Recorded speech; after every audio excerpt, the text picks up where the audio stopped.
Jemaat miliknya Tuhan, jemaat yang dikasihinya. Ibadah raya pagi hari ini kita lakukan dengan pengakuan. Pertolongan kita datang dari Tuhan, pencipta langit dan bumi serta segala isinya. Tuhan setia dan Dia tidak pernah meninggalkan perbuatan tangannya. Turunlah atas kita sekalian kasih karunia dan damai sejahtera dari Allah Bapa, Allah Anak, dan Allah Roh Kudus dalam ibadah raya pagi hari ini. Kami bersyukur kepadamu ya Tuhan, oleh anugerah-Mu kami ada sebagaimana kami ada. Dan hari ini kami datang beribadah kepada Engkau. Kami percaya Engkau menyambut kami. Kami percaya Engkau punya maksud yang baik kepada kami. Engkau menyediakan berkat untuk kami nikmati, kami alami dalam kehidupan kami ini bersama-sama dengan Engkau, Tuhan sumber kehidupan kami. Kami berdoa Engkau memberkati seluruh jemaat-Mu ya Tuhan, memberkati ibadah ini dari awal sampai akhirnya. Di dalam nama Tuhan Yesus kami berdoa. Amin. Selamat beribadah, Tuhan Yesus memberkati kita semua.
Yesus Tuhan,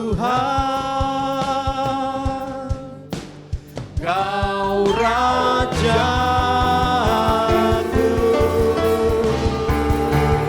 yang bertata, yang berkuasa, yang berkuasa. Yesus Tuhan, Kau Rajaku.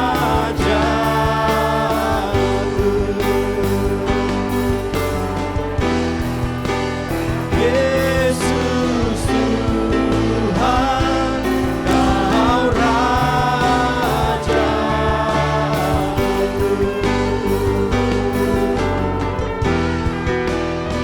Yesus Tuhan, Kau Rajaku.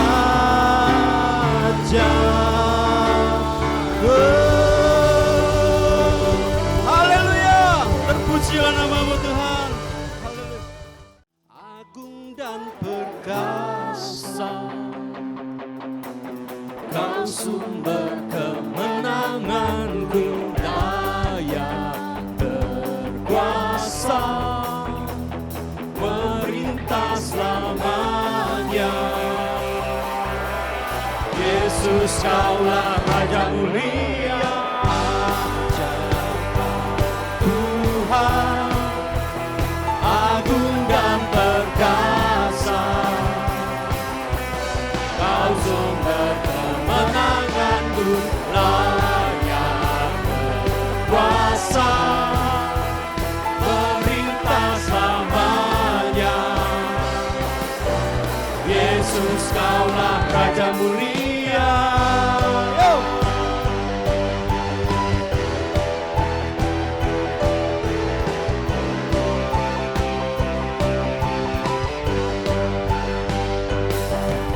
Tak terbayang kebesaran-Mu dan tak terbanding kekuatan-Mu, Tuhan. Kau megah bagiku. senang jiwa dan pengharapan telah ku serahkan untuk rencanamu Tuhan. Kau Raja bagasku, hanya Kau yang layak ditinggikan.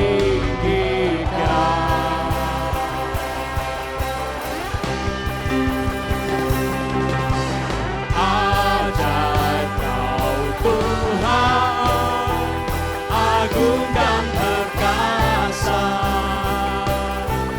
Kau sumber kemenanganku, layak berkuasa, merintah selamanya. Yesus, Kaulah Raja mulia. Ajaib Kau Tuhan, agung dan perkasa. Kau sumber kemenanganku, layak berkuasa, perintah selamanya. Yesus, Kaulah Raja mulia.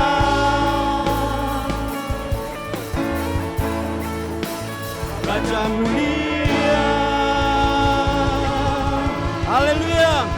Terpujilah namamu Tuhan, kekal selama-lamanya.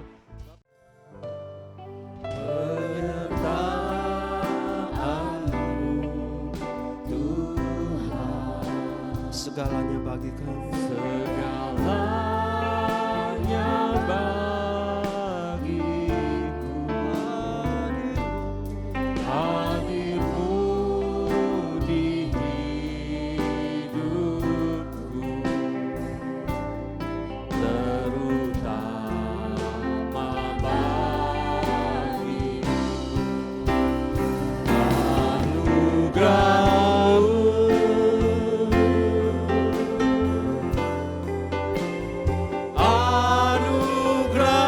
Anugerahmu,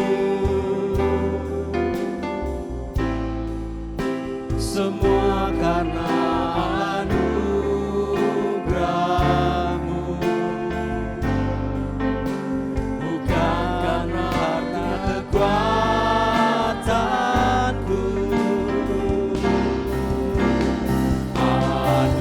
Anugerahmu,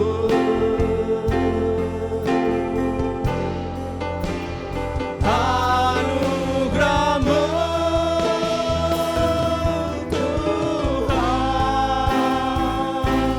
kasih dan sayangmu, sumber kekuatan bagiku.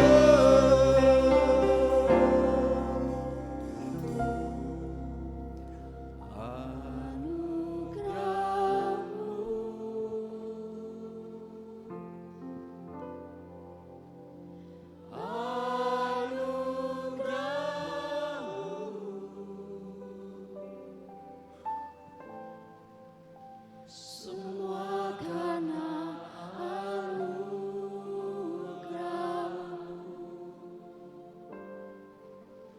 bukan karena kekuatanku.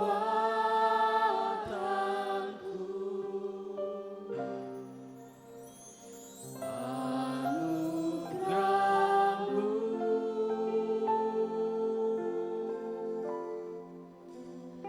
anugerahmu Tuhan, kasih dan sayangmu, sumber kekuatan bagiku.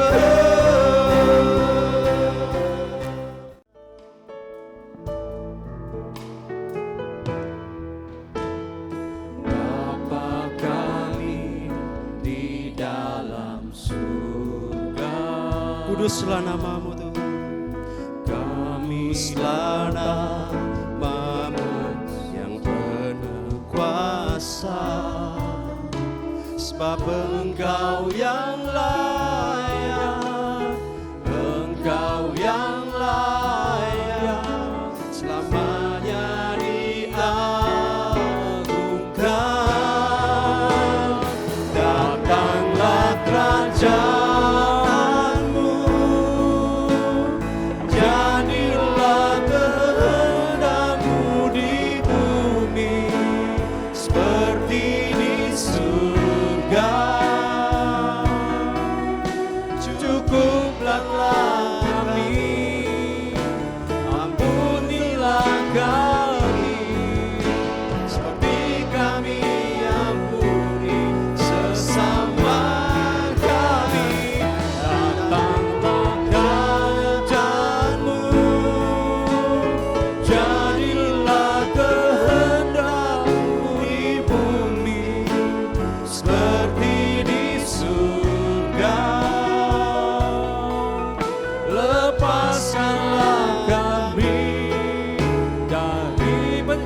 pencobaan.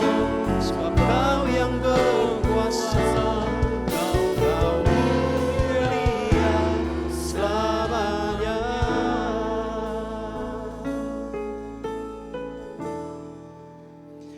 Datanglah kerajaanmu,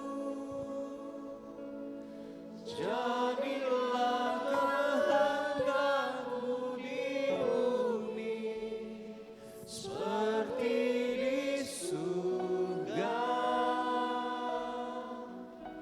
Cukuplah kami, ampunilah kami, seperti kami ampuni sesama kami. Datanglah kerajaanmu,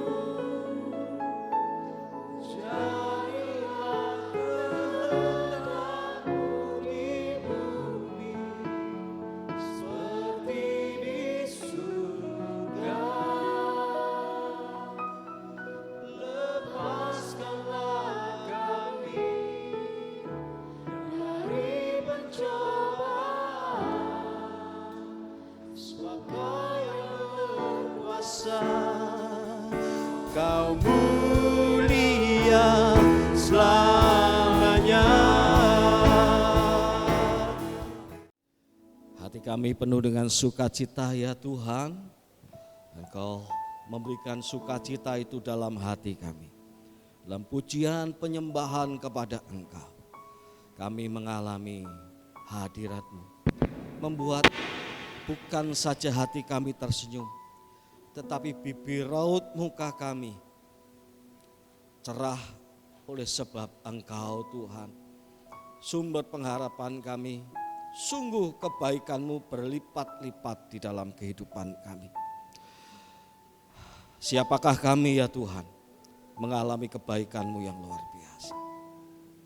Dan kami percaya kebaikan-Mu itu tidak berhenti. Kalau hari ini kami mendengarkan firman-Mu, bukankah itu wujud kebaikan-Mu kepada kami Tuhan? Biarlah firman-Mu kami sambut dengan hati yang terbuka, yang penuh sukacita. Sambil kami boleh berkata, berfirmanlah ya Tuhan. Kami mau mendengar, kami mau melakukannya. Sebab menyenangkan hati-Mu itulah tujuan kami. Kami mau hidup bagi kerajaan-Mu ya Tuhan. Dan biarlah kehendak-Mu jadi. Sebagaimana kami mohon kepadamu, kehendak-Mu jadi di bumi ini sama seperti di surga. Berfirmanlah ya Tuhan, ajarilah kami ya Allah, Roh Kudus bimbinglah kami. Di dalam nama Tuhan Yesus kami berdoa. Amin. Silakan duduk jemaat yang dikasihi oleh Tuhan. Shalom. Puji nama Tuhan. Apa kabar? Luar biasa. Ya. Kalau guru-guru sekolah minggu selalu akan diikuti ketika berkata kepada anak-anak sekolah minggu, "Gimana kabarnya hari ini?" Luar biasa. Lalu guru sekolah minggunya selalu berkata, "Mana senyumnya?" gitu ya. Nah, coba kepada Bapak Ibu sekalian, lucu rasanya kalau saya berkata seperti itu. Ya. Puji nama Tuhan. Ya, Bapak Ibu sekalian yang dikasihi oleh Tuhan, hari ini kita akan bersama-sama mendengarkan firman Tuhan. Dasarnya adalah Matius pasal 6 ayat 19 sampai yang ke-21. Investasi yang pasti menguntungkan. Injil Matius pasal yang ke-6 ayat 19 sampai yang ke-21. Demikian firman Tuhan, mari kita simak. Kita dengarkan firman Tuhan dengan hati yang terbuka dan penuh sukacita. Harta di surga. Janganlah mengumpulkan harta bagi dirimu di bumi, di mana ngengat dan karat merusaknya, dan pencuri membongkar serta mencurinya. Namun kumpulkanlah bagimu harta di surga, yang tidak dirusak oleh ngengat dan karat, dan pencuri tidak mencuri, tidak membongkar serta mencurinya. Sebab di mana hartamu berada, di situ juga hatimu berada. Jemaat yang dikasihi oleh Tuhan, kalau kita mengikuti berita yang viral hari-hari ini, kita mendengar, kita melihat sebuah berita tentang raja kripto, ya, inisialnya TR, yang sedang digugat oleh beberapa orang, bahkan bukan hanya 10, ratusan orang menggugat dia. Karena apa? Yang ia merasa dijanjikan oleh TR ini tidak terjadi, malah merugi. Tetapi ada orang-orang juga yang membela TR, sang raja kripto, seorang crazy rich ini. Dikatakan mana ada investasi yang tanpa resiko. Investasi selalu mengandung resiko. Oleh sebab itu, kalau seseorang menginvestasikan hartanya pada sesuatu, tidak hanya ada satu jalan, tetapi ada dua jalan, untung atau rugi. Dan kalau untung, syukur. Kalau rugi, ya memang itu resikonya. Hari ini, kalau saya menyampaikan firman Tuhan dengan tema investasi yang pasti untung, bukankah itu akan bertolak belakang dengan apa yang terjadi dan dikenali oleh di dunia ini? Tidak ada investasi yang pasti untung. Selalu punya risiko di balik keuntungan yang didapat. Meskipun tidak selalu juga pasti rugi, ada keuntungan juga di samping ada risiko kerugian. Jemaat yang dikasihi oleh Tuhan, cuma investasi yang pasti menguntungkan itu mengajak kita untuk melihat bahwa yang menguntungkan itu tidak terjadi di bumi ini. Yang pasti berhasil dan menguntungkan itu bukan hanya untuk hidup di dunia ini, tetapi terlebih investasi itu ada dalam kekekalan. Maka seringkali Matius pasal 6 ayat 19 sampai 21 itu disebut sebagai investasi kekal. Disebut sebagai investasi surgawi. Itu bukan investasi fana yang dapat rusak, bukan juga investasi dunia ini atau duniawi, tapi investasi yang surgawi. Investasi yang melampaui apa yang kita lihat, karena investasi itu investasi melampaui kehidupan di dunia ini. Jemaat yang dikasihi oleh Tuhan, tentu saya percaya itu tidak asing buat kita, karena kita pasti percaya sebagai orang yang beriman kepada Tuhan bahwa hidup kita bukan hanya di dunia ini, bukan. Bahwa suatu saat ada kehidupan sejati yang justru lebih panjang, kekal dalam kehidupan lebih daripada kehidupan di muka bumi ini. Kita hidup di muka bumi ini 70, 80, 90 tahun. Ya, ada yang bisa mencapai 100 tahun lebih. Tapi toh akhir-akhirnya akan meninggalkan dunia ini. Tetapi kehidupan tidak berhenti di muka bumi ini. Kehidupan akan berlanjut sampai pada kekekalan. Dan Tuhan berkata kepada kita, kehidupan dalam kekekalan itu juga ada investasinya loh. Juga ada terkandung janji investasi loh. Di mana investasi dalam kekekalan itu sifatnya tidak lapuk. Investasi dalam kekekalan itu investasi yang pasti untung.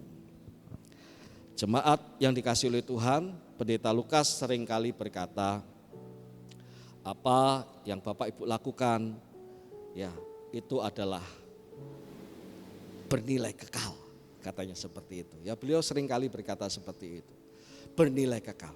Itu artinya apa? apa yang kita kerjakan, yang kita lakukan di muka bumi ini tidak serta-merta hanya berlaku di muka bumi ini, tetapi ada investasi-investasi tertentu yang nilainya kekal. Jemaat yang dikasihi oleh Tuhan, oleh sebab itu kita akan melihat firman Tuhan hari ini untuk mengarahkan diri kita kepada investasi yang pasti untung itu. Siapa yang mau untung? Oh, mau rugi semua nih? Siapa yang mau untung? Tolong angkat tangannya. Ya. Siapa yang mau buntung? Tidak ada ya. Semua ingin kita semua beruntung. Betul ya Bu Alang ya? Nah, amin kata Bu Alang ya. Si Tuhan. Jemaat yang dikasihi oleh Tuhan, mari kita lihat ayat yang 19. Janganlah mengumpulkan harta bagimu di bumi. Ayat ini sangat tajam ya. Jangan mengumpulkan harta bagimu di bumi. Apakah maksudnya kita tidak boleh nabung? Apakah maksudnya kita tidak boleh punya rencana lalu kita menabung harta di dunia ini? Apakah itu artinya kita tidak boleh berinvestasi untuk mengembangkan apa yang Tuhan percayakan kepada kita? Oh, kok syukurnya puji Tuhan, meskipun ada ayat janganlah mengumpulkan harta di bumi, hampir saya tidak pernah mendengar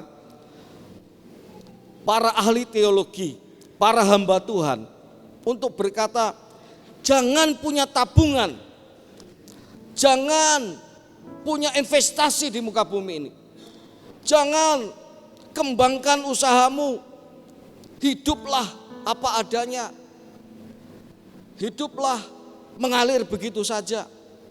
Hampir saya tidak pernah sama sekali mendengar hal itu. Kenapa? Karena memang ayat ini tidak ditujukan menjadi sebuah larangan untuk orang punya tabungan, menjadi sebuah larangan untuk orang punya investasi untuk mengembangkan bisnis usahanya, melarang orang untuk punya rencana ke depan, mau liburan atau apa sehingga menabung mulai sekarang ini. Enggak, ayat ini tidak ditujukan untuk itu.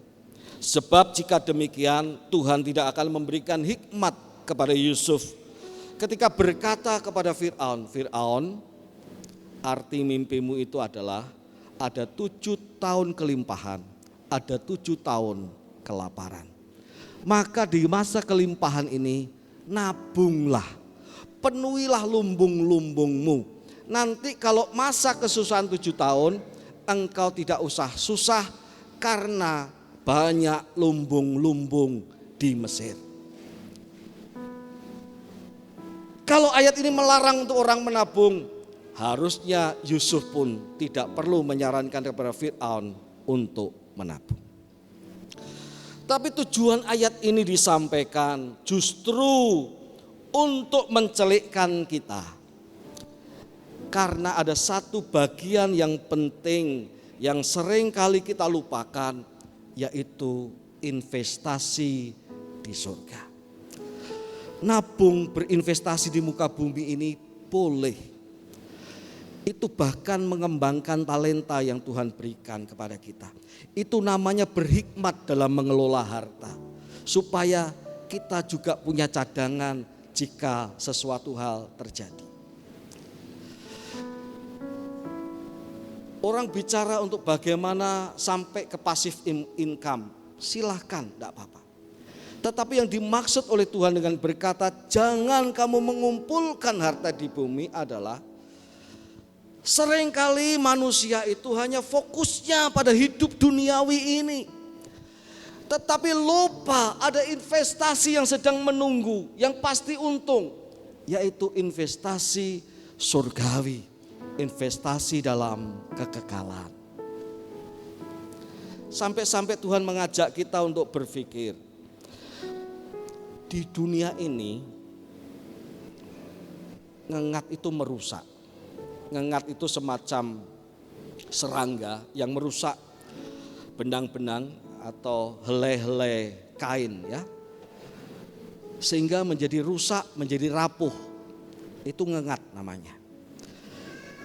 Zaman dulu orang tidak menyimpan uang di bank, bentuknya logam. Logam itu ditaruh di buli-buli ya, kadang-kadang disimpan di bawah kolong atau disimpan di bawah tanah. Dan tiba-tiba ketika dibongkar, logamnya itu sudah berkarat. Sudah tidak laku lagi karena dimakan oleh alam ini, oleh cuaca ini. Tuhan berkata, ngengat memakannya, karat menghancurkannya. Kalau bukan ngengat dan karat, pencuri mencurinya. Jemaat yang dikasihi oleh Tuhan, beberapa pengalaman kita bukankah membuktikan ada yang jemaat yang tertipu dalam bisnisnya. Bukan hanya puluhan juta, tapi ratusan juta.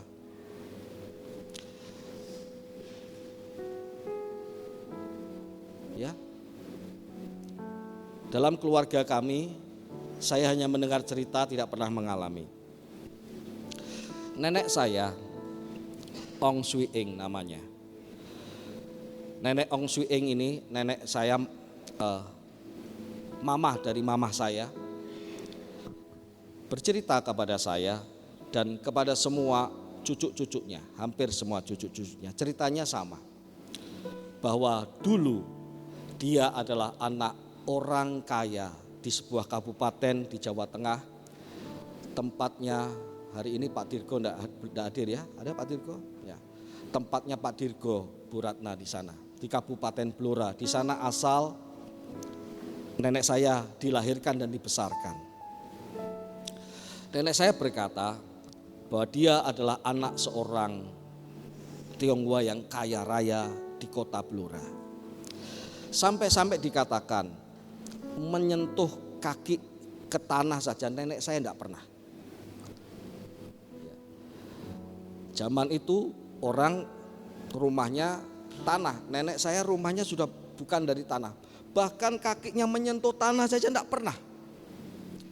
Selalu ada kendaraan di halaman, begitu keluar dari halaman langsung masuk ke kendaraan. Tetapi keadaan berubah 180 derajat tahun 1942 ketika Jepang masuk Indonesia. Semua harta yang dikumpulkan oleh keluarga nenek saya dirampas oleh Jepang dan habis. Nenek saya bahkan lari bersama dengan keluarga hanya dengan pakaian yang dipakainya. Semua yang dikumpulkan tidak ada artinya. Dirampas begitu saja. Tidak tersisa, hanya pakaian yang melekat di tubuh. Apa artinya? Jemaat yang dikasihi oleh Tuhan, memang ngengat, memang karat, memang pencuri, itu bisa mencuri harta, bisa membuat seseorang yang kaya raya menjadi orang yang miskin. Dan puji Tuhan, meskipun nenek saya dan keluarganya mengalami seperti itu, tetapi saya bersyukur melalui peristiwa itu, entah berapa tahun kemudian, nenek saya percaya kepada Tuhan. Dan dia meskipun kehilangan harta di muka bumi ini, sudah mengumpulkan harta di surga. Dan dia sedang ada bersama-sama dengan investasinya itu sekarang ini. Karena nenek saya sudah berpulang kepada Tuhan. Dan investasi yang dia berikan untuk kerajaan surga pasti menyertainya. Maka hari ini kita diajak untuk mengalihkan mata kita. Bahwa ada sebuah realita, sebuah kenyataan yang meskipun melampaui penglihatan kita, melampaui pendengaran kita, tapi kenyataan itu ada, yaitu investasi di dalam kekekalan. Silahkan menabung, silahkan mempersiapkan masa depan kita dengan penuh tanggung jawab dan takut akan Tuhan di muka bumi ini. Silahkan untuk berinvestasi, tetapi jangan pernah disilaukan seolah-olah kenyataan hidup itu hanya ada di muka bumi ini. Oh enggak Bapak Ibu sekalian. Hidup kita akan berlanjut sampai pada kekekalan. Oleh sebab itu Tuhan berkata pada ayat yang ke-20. Namun kumpulkanlah bagimu harta di surga yang tidak dirusak oleh ngengat dan karat, yang tidak dirusak oleh yang pencuri tidak membongkar serta mencurinya. Tidak ada di sana anti maling, di sana anti kerugian, di sana pasti menguntungkan. Nah, sekarang kita mau melihat mengumpulkan harta di surga itu seperti apa. Ada banyak rupanya. Saya membaca Alkitab bicara soal upah yang Tuhan janjikan, mulai dari perjanjian lama sampai perjanjian baru. Banyak sekali ayat yang bicara tentang upah itu atau investasi yang Tuhan janjikan sebagai investasi yang tidak mungkin rugi. Kita coba lihat Amsal 19 ayat 17. Amsal pasal 19 ayat 17. Siapa menaruh, kita baca bersama-sama ya. 2, 3. Siapa menaruh belas kasihan kepada orang yang lemah, memiutangi Tuhan yang akan membalas perbuatannya itu. Dalam terjemahan baru jilid yang kedua, siapa menaruh belas kasihan kepada orang yang miskin, memiutangi Tuhan yang akan membalas perbuatannya itu. Jemaat yang dikasihi oleh Tuhan, ketika kita memberikan perhatian kepada orang-orang yang lemah, yang kondisi ekonominya tidak sebaik kita bukan hanya menabur harta, memberi harta yang hilang dipakai oleh orang yang membutuhkan itu. Ketika kita itu mendukung beasiswa untuk anak-anak yang membutuhkan di sekolah Salomo, uang kita seolah-olah hilang, tetapi sebenarnya tidak hilang, karena dikatakan kita memiutangi Tuhan. Ini satu ayat dalam Alkitab yang disebut memiutangi Tuhan, membuat Tuhan berhutang. Tuhan itu bukankah tidak pernah hutang? Betul enggak? Tidak pernah hutang. Oh, Tuhan kaya raya. Tapi barang siapa ada seorang anak Tuhan yang memberikan perhatian kepada orang yang lemah, orang yang benar-benar lemah ya, orang yang benar-benar membutuhkan ya. Karena banyak orang yang menjual kemiskinan. Seringkali istri saya itu bilang kepada saya, papa ini gampang diprank orang. Ya. Karena saya itu pernah iba hati saya kepada seorang pengamen, istrinya itu jemaat Tuhan. Ada seorang pengamen di sini tidak ada bis kota ya, kalau di Jawa ada bis kota. Dia ngamen di bis kota, pakaiannya compang-camping, sederhana, lusuh begitu. Suatu saat istrinya, saya kasihan sekali. Setiap kali dia ngamen ketemu saya, bahkan di terminal ketemu saya titip uang untuk dia. Ya, saya titip uang untuk dia. Suatu saat istrinya sakit. Dan saya tidak pernah tahu rumahnya karena istrinya sakit. Saya berkunjung ke rumahnya. Itu isi rumahnya, kaget saya. Semua yang tidak saya punyai ada di situ. Mulai dari tape recorder, TV, semuanya ada. Oh, barang-barang mewah semua ada di sana. Oh, ini orang berlagak tidak punya. Ternyata punya kan begitu ya. Maka saya katakan orang yang sungguh-sungguh membutuhkan. Kita seolah-olah hilang uang kita. Padahal di surga itu, loh kok aku dibuat utang lagi? Itu si Budi itu, aduh, anak orang Kristen, jemaat Gia Pontianak itu. Belum kemarin aku bayar hutangku, buat aku hutang lagi kata Tuhan. Aduh, dia berbuat baik lagi. Oh, aku utang lagi nih. Budi, kok kamu bikin aku utang terus? Jemaat yang dikasihi oleh Tuhan, dan Tuhan yang berhutang tidak mungkin Tuhan tidak membalas. Amin. Kalau orang di muka bumi ini berhutang, ada yang tidak bayar, tapi saya percaya Tuhan yang berhutang, seperti berhutang, bukan Tuhan berhutang. Tuhannya seperti dibuat berhutang, tidak mungkin tidak membalas kita. Amin. Cara berinvestasi yang pertama adalah mari perhatikan saudara-saudara kita yang membutuhkan. Mari bantu seturut dengan kemampuan kita. Kita berinvestasi bernilai kekal. Yang kedua, saya hanya ambil 4 contoh saja. Matius pasal 10 ayat 40 sampai 42. Matius pasal 10 ayat 40 sampai 42. Barang siapa menyambut kamu, ia menyambut aku. Dan barang siapa menyambut aku, ia menyambut dia yang mengutus aku. Barang siapa menyambut seorang nabi sebagai nabi, ia akan menerima upah nabi. Dan barang siapa menyambut seorang benar sebagai orang benar, ia akan menerima upah orang benar. Ayat 42, mari kita baca bersama-sama. Dan barang siapa memberi air sejuk secangkir saja kepada salah seorang yang kecil ini, karena ia muridku, aku berkata kepadamu, sesungguhnya ia tidak akan kehilangan upahnya daripadanya.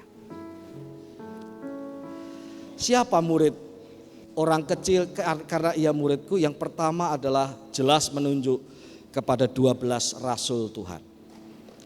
Tapi sekaligus itu juga menunjuk kepada hamba-hamba Tuhan yang membaktikan hidupnya sepenuh waktu untuk Tuhan. Sama seperti saya, Pendeta Lukas, Pendeta Muda Nancy, Pak Simin, dan banyak hamba Tuhan yang lainnya. Tapi sekaligus itu menunjuk juga kepada seluruh orang percaya. Karena Tuhan perintahkan, jadikanlah semua bangsamu muridku. Dan setiap orang yang percaya kepada Tuhan dan menjadi murid Tuhan, setiap orang yang berbuat baik kepada murid Tuhan, dia tidak akan kehilangan upahnya.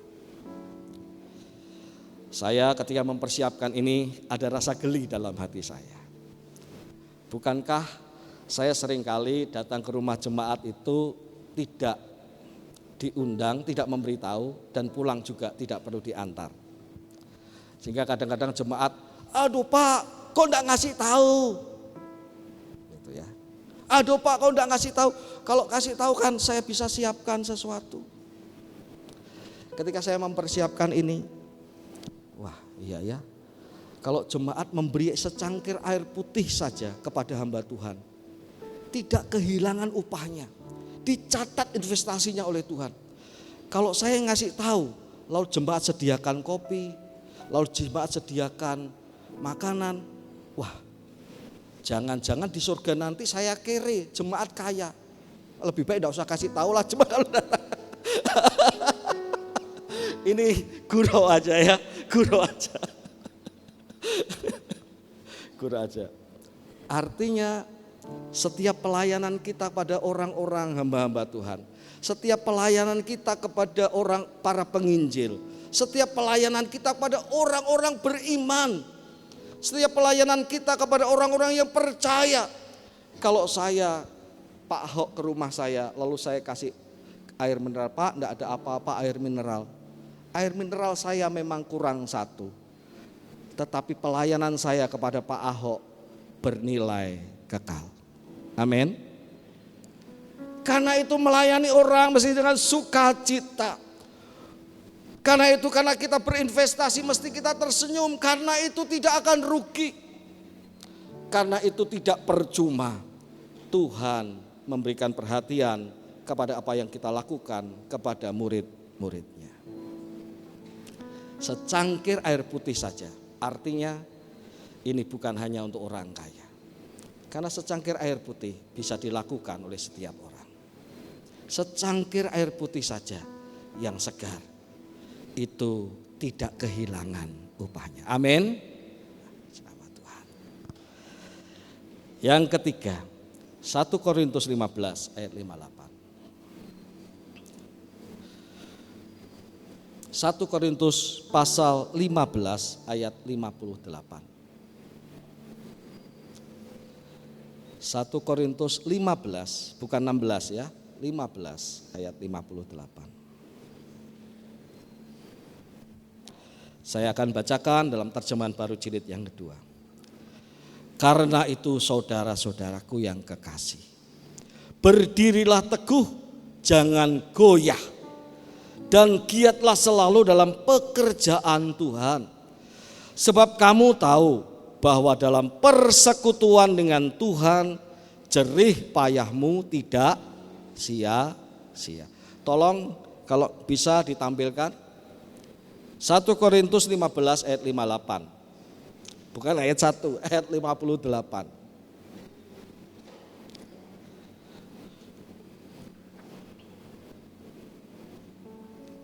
Ya.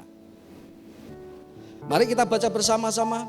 2, 3. Karena itu, saudara-saudaraku yang kekasih, berdirilah teguh, jangan goyah, dan giatlah selalu dalam pekerjaan Tuhan. Sebab kamu tahu bahwa dalam persekutuan dengan Tuhan, jerih payahmu tidak sia-sia. Amin. Jerih payahmu tidak sia-sia. Kenapa? Tuhan tidak pernah berhutang tanpa membayar. Tuhan yang sudah menyelamatkan kita itu, yang mengajak kita turut serta dalam pelayanan, melayani Dia seturut dengan talenta kita tentunya. Tidak pernah kemudian berkata, kamu kan sudah tak kasih karunia, sudah tak selamatkan. Udahlah, aku udah ngasih upah apa-apa. Oh enggak. Ternyata Tuhan yang sudah menyelamatkan kita itu dengan darahnya yang mahal itu, tetap memberikan upah untuk setiap keringat yang kita keluarkan, untuk setiap waktu yang kita berikan kepada Tuhan, untuk setiap rupiah yang kita keluarkan, untuk setiap tenaga yang kita keluarkan. Jerih payahmu tidak sia-sia. Dalam setiap peristiwa Natal di Gereja Isa Al-Masih Pontianak, saya itu bersuka cita sepanjang saya ada di Gereja Isa Al-Masih Pontianak, khususnya kepada tim perlengkapan. Mereka itu melayani, naik tangga, susun kursi, buang sampah, sampah kumpulin, buang, malam itu juga pasang-pasang, ikut semua, wah kerja. Tetapi rasanya itu, waduh, tanyalah kepada tim perlengkapan kita, sukacitanya luar biasa. Amin. Kita berikan tepuk tangan yuk ya.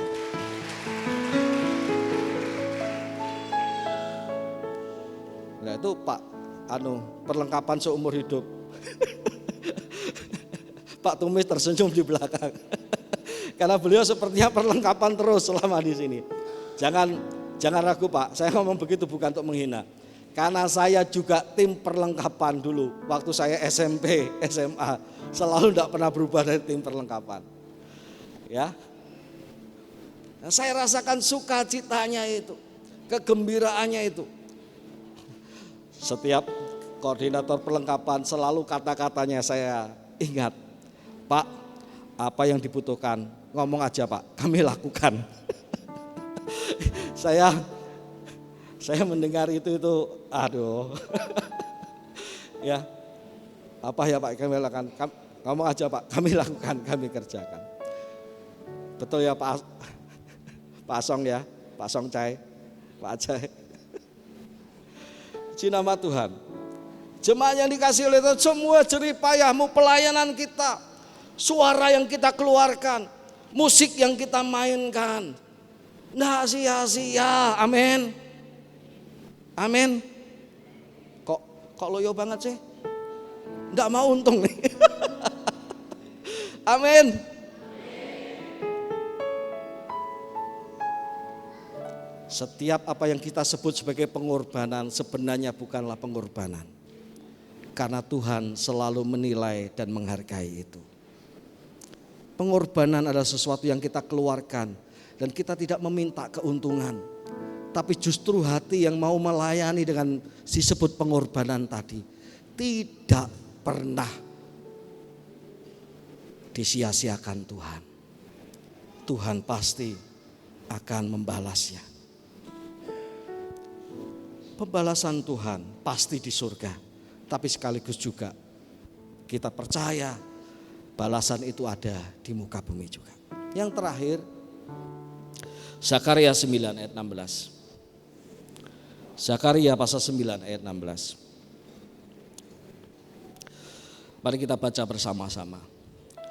Tuhan Allah mereka akan menyelamatkan mereka pada hari itu, seperti kawanan domba umatnya itu.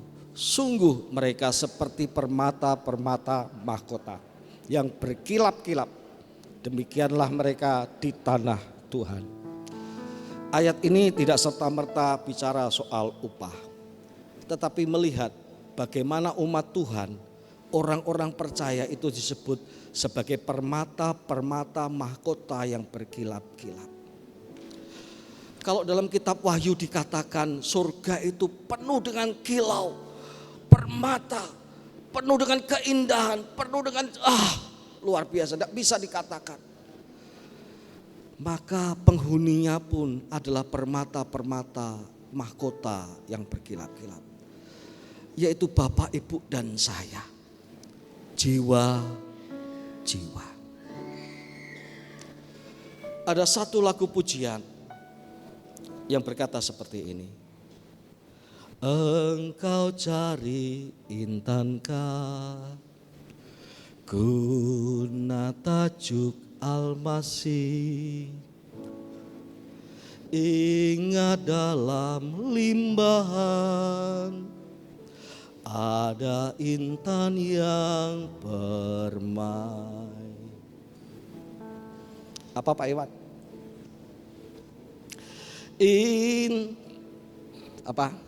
Intan-intan dan permata apa? Jiwa-jiwa Tuhanmu engkau cari. Saya terharu.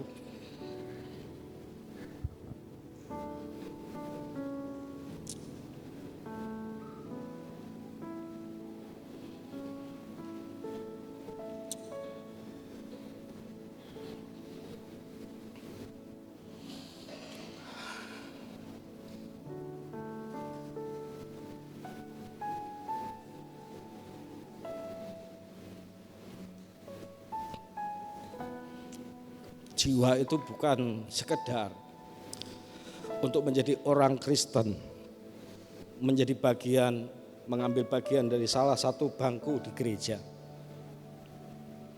Jiwa.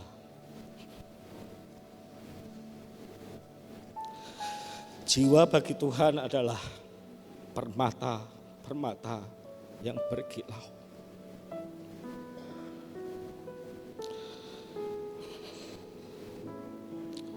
Jika tidak demikian, tidak akan pernah dikatakan satu orang bertobat, beribu-ribu malaikat di surga bersorak-sorai. Bapak Ibu, berita Injil yang kita sampaikan adalah berita untuk membawa permata itu dari limbah. Dalam limbah, dalam dunia yang gelap ini ada permata yang perlu kita cari, kita temukan, karena jiwa berharga di mata Tuhan. Tuhan tidak merindukan dan tidak menginginkan seorang pun binasa. Karena itu kita yang memberitakan Injil sebenarnya adalah sedang mencari dan menemukan permata untuk menjadi bagian dari umat Tuhan. Dan apa yang kita lakukan tidak pernah sia-sia, karena itu investasi jiwa dalam kerajaan surga. Amin.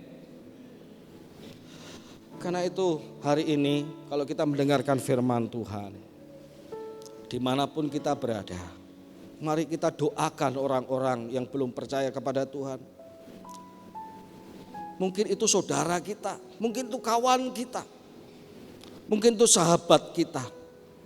Doakan, sebuah kesempatan, sampaikanlah Injil kerajaan Allah.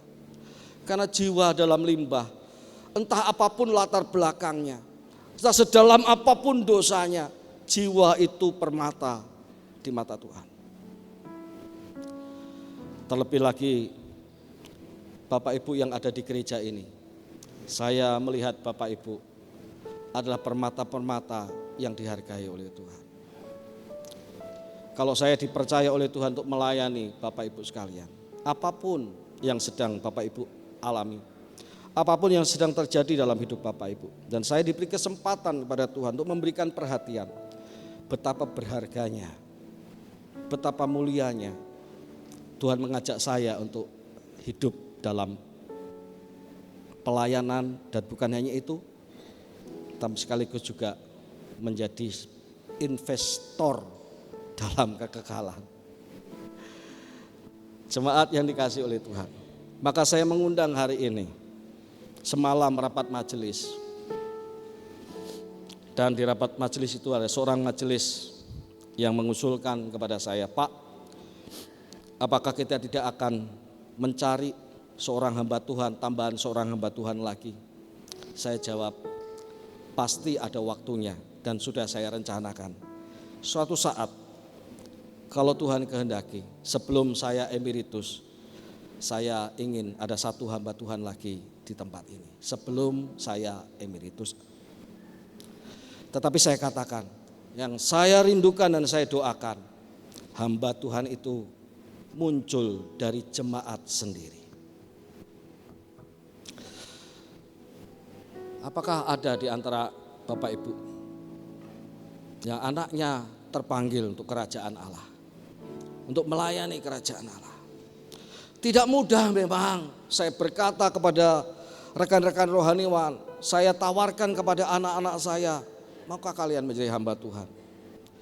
Kalau anak saya menjawab, ya Pak, aku terpanggil menjadi hamba Tuhan, pasti ada rasa senang.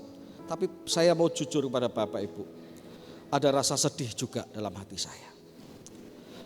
Karena menjadi hamba Tuhan tidak mudah. Banyak sulitnya, sukarnya. Tapi kalau orang terpanggil menjadi hamba Tuhan, melayani Tuhan, itu sebuah kehormatan. Sebuah kehormatan. Karena itu barang siapa yang melayani Tuhan, ia pantas untuk dihormati. Saya tidak mencari hormat untuk diri saya sendiri. Tidak. Tapi bagi saya menghormati setiap hamba-hamba Tuhan. Jemaat yang dikasihi oleh Tuhan, mari kita berinvestasi. Mari kita memberitakan Injil. Dan yang terakhir, ayat yang ke-21 dari Injil Matius pasal yang ke-6 tadi. Injil Matius pasal yang ke-6 ayat 21. Sebab di mana hartamu berada, di situ juga hatimu berada. Jemaat yang dikasihi oleh Tuhan, di mana hartamu berada, bicara soal lokasi. Kalau kita fokus perhatian kita pada mengumpulkan harta di bumi, menimbun harta di bumi, di situ juga hati kita. Maka tidak aneh kalau orang mengumpulkan harta di bumi dan melupakan untuk berinvestasi dalam kerajaan surga. Ia menjadi orang yang tamak, yang kikir, yang rakus. Kenapa? Hatinya ada di situ.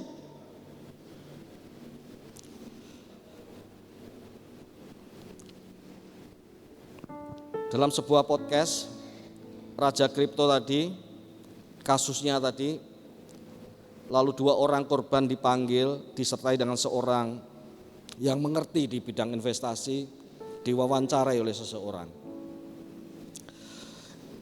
2 korban tadi mewakili ratusan orang, bicara soal tidak seperti janji dan lain sebagainya, A, B, C, D. Lalu yang menarik bagi saya, seorang yang dianggap sebagai penengah di sana berkata seperti ini. Kalian masuk dalam investasi itu, saya pastikan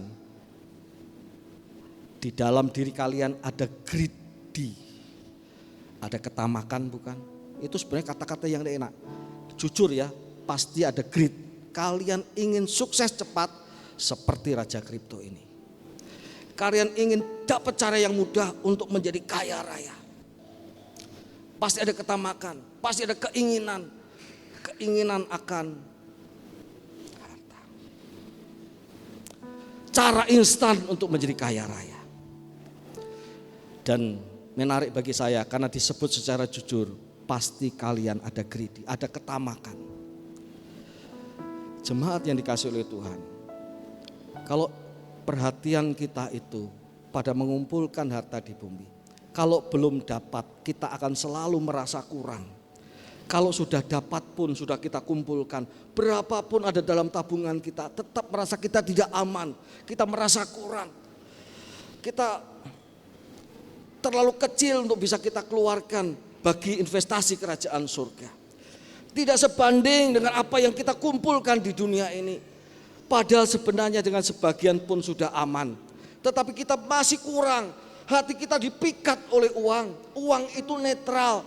Tapi uang kadang-kadang bisa menjadi cermin siapakah kita. Kalau kita itu hatinya di dunia ini, maka kita akan sulit untuk menjadi investor dalam kerajaan surga. Tetapi kalau orang itu hatinya ada dalam kerajaan surga, hatinya adalah investasi dalam kerajaan surga, dunia pun dipikirkan. Sebab Tuhan tidak hanya menjanjikan hidup dalam kerajaan surga, berkat Tuhan juga disediakan di muka bumi ini. Tapi kalau hatinya ada di surga, bukan greedy, bukan ketamakan yang terjadi, tetapi kemurahan hati. Aku melakukan, tidak perlu dipuji, tidak perlu cari panggung untuk dihormati. Tuhan tahu. Apa yang kulakukan dengan tangan kananku, tangan kiriku tidak perlu tahu. Tetapi Tuhan pasti tahu. Jemaat yang dikasihi oleh Tuhan, menjadi orang yang murah hati dan kedua rendah hati. Di mana hartamu berada, di situ juga hatimu berada. Hari ini saya mengajak kita semua menaruh hati kita pada harta di surga. Amin. Amin. Tidak ada orang yang tidak terlibat dalam setiap apapun juga. Karena ini bukan untuk orang yang berpunya, ini pada setiap orang dipanggil untuk punya hati pada investasi kerajaan surga. Besar kecilnya tidak masalah, karena orang dipanggil untuk memberi seturut dengan kemampuannya, bukan apa yang tidak mampu daripadanya. Mari kita bersuka cita sebagai investor-investor dalam kerajaan surga. Tuhan sudah menyelamatkan kita. Tapi tidak berhenti di situ. Tuhan tidak pernah menjadikan sia-sia semua yang kita lakukan bagi Tuhan. Siap melayani Tuhan, siap hidup untuk kerajaan Allah. Amin. Saya bersama dengan jemaat mau mengutamakan kerajaan Allah dan kebenarannya. Tuhan Yesus memberkati kita semua.